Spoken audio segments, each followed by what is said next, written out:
Hello বন্ধুরা, আসসালামু আলাইকুম। গত পরশুদিন থেকে আপনারা অবশ্যই সোশ্যাল মিডিয়া এবং টেলিভিশন মিডিয়া সব জায়গায় খেয়াল করতেছেন যে আলোচিত সঙ্গীত শিল্পী মাইনুল আহসান নোবেলকে গ্রেপ্তার করা হয়েছে।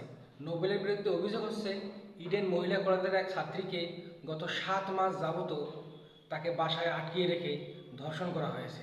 তার প্রেক্ষিতে আমি দেখলাম যে মাইনুল আহসান নোবেলের সর্বোচ্চ পরিমাণ চরিত্র হরণ করা হচ্ছে বিভিন্ন মিডিয়ার মাধ্যমে, নিউজের মাধ্যমে।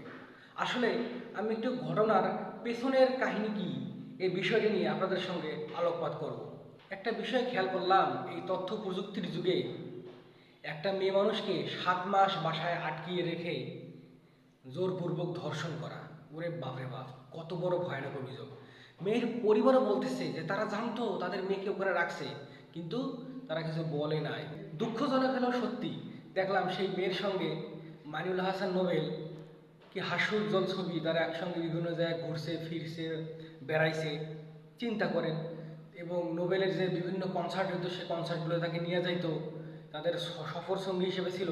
এবং তাদের বাসায় যে মেহমান আসতো এবং তারা যে বিভিন্ন গেস্টদের বাসায় যাইতো, প্রত্যেকটা জায়গায় তিনি ওই মেয়েকে নিয়ে যাইত। আমার প্রশ্নটা হচ্ছে একটা জায়গায়, যে মেয়েটাকে অভিযোগ করছে যে 7 মাস যাবত তাকে বাসায় আটকিয়ে রেখে গণধর্ষণ করছে, তাহলে সেই মেয়ে কীভাবে নোবেলের সঙ্গে বাসার বাহিরে গেল, বিভিন্ন প্রোগ্রামে গেল এবং বিভিন্ন পারিবারিক অনুষ্ঠানে সে গেল, এবং তার যে স্টুডিওতে বিভিন্ন সঙ্গীত শিল্পীরা থেকে শুরু করে বিভিন্ন সেলিব্রিটি আসে তাদের কাছে গেল। আসলে দুঃখজনক বিষয়টা কি জানেন, বাংলাদেশে নারী ও শিশু নির্যাতন আইন যেটা আছে, এটা হ্যাঁ এটার অবশ্যই দরকার আছে, কিন্তু এই আইনটার যে কী পরিমাণ অপব্যবহার হয়। প্রধানত বিষয় হচ্ছে ওই মেয়ের সঙ্গে মাইনুল হাসান নোবেলের একটা প্রেম ভালোবাসার সম্পর্ক ছিল, ওই বাসায় যাওয়া আসা ছিল এবং মেয়ে দীর্ঘদিন ওখানে ছিল, এটা জোরপূর্বক ছিল না।